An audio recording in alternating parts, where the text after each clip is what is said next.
Hi, my name is Kiersten Wood. The group concept that we had was graphic organizers. So for this particular lesson, I'm going to be using a stoplight graphic organizer and an informal outline graphic organizer to work on developing a good paragraph. So the title of my lesson is called Using Graphic Organizers to Write an Expository Paragraph. Listed below are the standards for this lesson. These are based on 4th grade standards. Here, the objectives are listed for this lesson. Here, you can find the materials you'll need to teach this lesson. Okay, after handing out all the appendices to your students, first you're going to teach them the traffic light graphic organizer. First one looking at this, you can see all the different colors and you'll work your way down.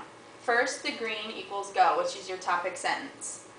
Next is slow down, which is yellow, which is the key idea. Refer to it as the key idea throughout your whole lesson. Next would be red, which is stop. That's when you want to explain and give an example or a detail about your key idea, the yellow. And the last part is green, which is go back. And that's when that would be the concluding sentence or when you remind your reader about what the topic was about. So after reviewing this over and over with your students to make sure they have a good grasp on it, then we can refer to the sample paragraph that's at the bottom of Appendix A. And you can either call in students one by one to help you highlight the certain colors in the paragraph. You can do it as a group, whatever you'd like to do. So, first, you'd want to start out with the first color, green. Go. Okay, this would be the topic sentence. So you can ask your kids what the topic sentence is or so on. So the first topic sentence would be right here. Okay, next, the next color is yellow, is when you slow down. That's the key idea. So you're going to want to ask your students, where are the key ideas in this paragraph? What supports the topic sentence?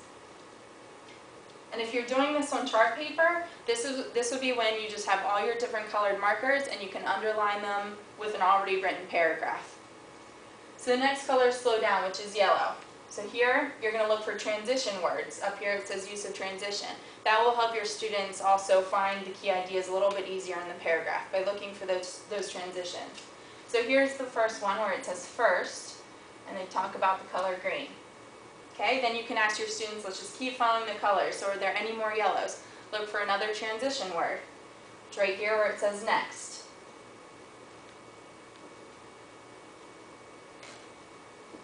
Okay, and again, you can ask your students if there are any more key ideas. And there's one more. You can highlight that with yellow. Okay, now that yellow's done, you move on to your next color, red, which is stop. These are the details that provide more explanations to your key ideas, which is yellow. So you want to change either to red here or change to your red marker if you're using chart paper. And you're going to find the details that support your yellow key ideas. So here would be a detail. Okay, what other details describe your yellows? Keep looking for those and highlight those red. And then here's the last. Okay, so now that we're done with red, you're going to look for green, which is go back or the concluding sentence. This reminds all your readers what this whole paragraph is about. So that would be green. Go back to your green on here, or your green marker, and highlight the concluding sentence. Okay, now these colors all go along with your graphic organizer of how to write a good paragraph, and it shows the different parts. Okay, after you talk about Appendix A with the students and go over the stoplight a lot so they have that idea in their minds, you're going to go to Appendix B, which is the informal outline graphic organizer. Something I did before is adding the colors of the stoplight to the informal outline. You'll see on your appendix that the colors aren't there, so maybe go through with your students and have them color theirs on their paper too. That way that idea of the graphic organizer and stoplight's always in their head.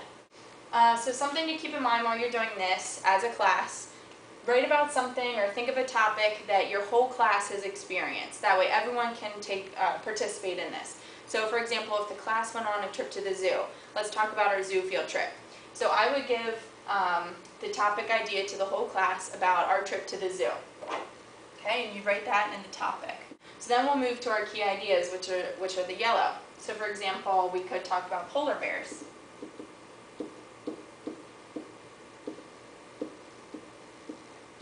Then you can ask the students 2 details, which are the red, that explain the yellow key ideas.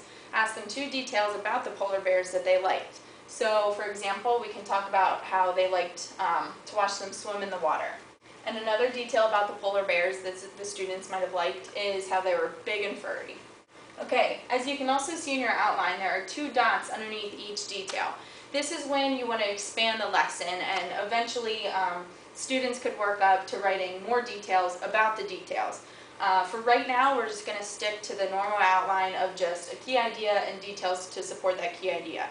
So just ignore them for now, and that's something if you want to build on in future lessons, you can always use. So for our second key idea, say the kids like the snakes. So you can write about the snakes. Okay. Then you can talk about 2 details, again in red, that support the yellow key idea. So for the snakes, maybe they liked how they were slimy. And they might like how the snakes ate a rat. Okay, so we've gone through our topic, our key ideas, and our details. So again, going back to the stoplight, you need your green again, where you go back and remind the readers what you're writing about, which also is the concluding sentence. So here, we could just say for now, we loved going to the zoo.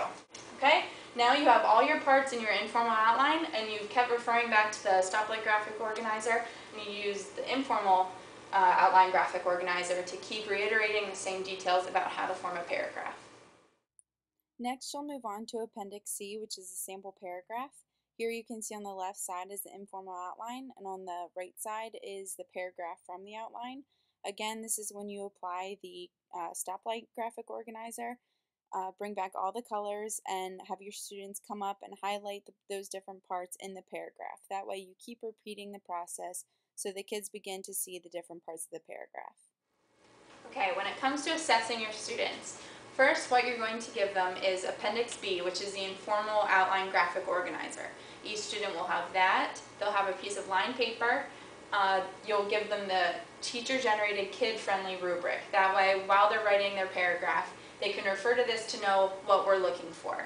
And also, you'll want to give the whole class one common topic. That way they're all writing about the same thing, and it's easier that way. Okay? So, some accommodations when assessing some kids. If computers are needed, instead of lined paper, offer computers. If the paragraphs need to be scripted, offer people to write for the students. Or if they even need a little bit more extra help, provide the corresponding colored pieces of paper that go along with the stoplight graphic organizer, all the color-coded pieces of paper. Offer them to the kids, that way they can write each section on the corresponding pieces of paper and glue it onto something bigger. That way they can still visually see all the parts of the paragraph. It might be easier for them. Okay, when you can give them about an hour to finish this assessment. Some kids might need some extra time, so accommodate as they need. Appendix D is the Pennsylvania State Writing Rubric that you'll be personally using to assess the student's work. Okay, this is the conclusion of my video. I hope you've gotten a lot of valuable information about it.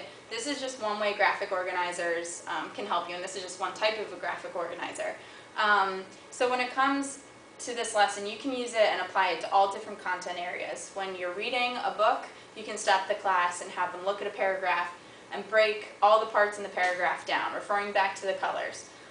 In science class, if you're learning about dogs, stop the class, grab an informal outline, and have them write down the topic sentence, the key ideas, details, concluding sentence about dogs. Keep it going throughout the whole school day. That way, the more the kids recognize the different parts of the paragraph, when it comes to writing them, it'll become second nature. So thanks for listening, and I hope this was valuable, and thanks. Have a good day.